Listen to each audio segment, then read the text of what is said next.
Pamilya ni na Carmina at Zoren, may matinding tampo nga ba sa GMA? True nga ba ang chika, na nagkaroon ng matinding tampo ang Kapuso TV host actress na si Carmina Villarroel, pati ang kanyang buong pamilya sa GMA7? Isa ito sa mga nilinaw ni Carmina, nang makachikahan siya ng ilang piling miyembro ng entertainment media sa finale, MediaCon ng hit Kapuso afternoon series na abot kamay na pangarap recently. Nag-ugat ang isyu ng tampo, nang hindi dumalo ang Legaspi family sa naganap na GMA Gala. Ilang buwan na ngayon ang nakararaan. Nagtatakang paliwanag ni Mina, "Why? May tampo kami." Wala. Unang-una, bakit kami magkakaroon ng tampo sa GMA?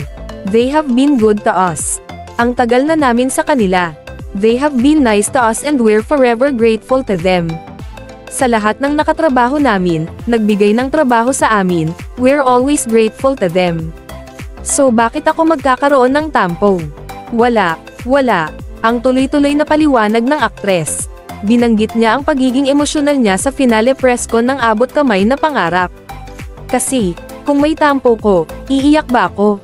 Ang explanation ni Carmina, ang hindi nila pagdalo sa GMA Gala last July, ay may kinalaman pa rin sa mga isyong kinasangkutan nila ng kanyang pamilya at sa dating girlfriend ni Mavi Legaspi na si Kylene Alcantara.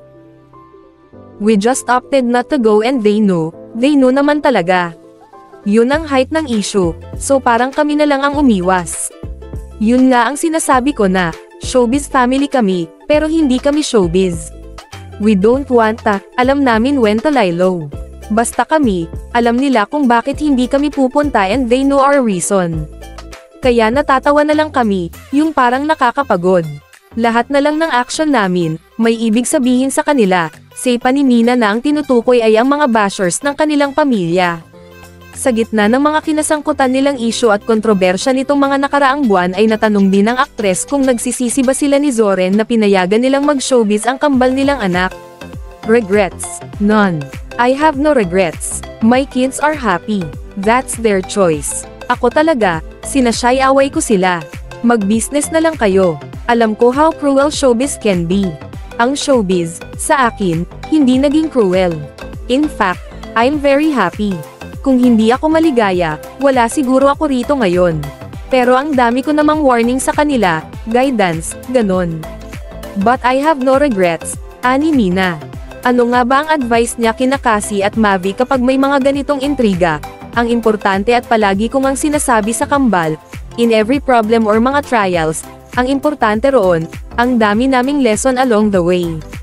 At mas lalong tumibay ang pamilya. Na, okay, we're unbreakable pala. And for them to see na, okay, this is showbiz. It can really be dirty and especially now na titirahin ka below the belt.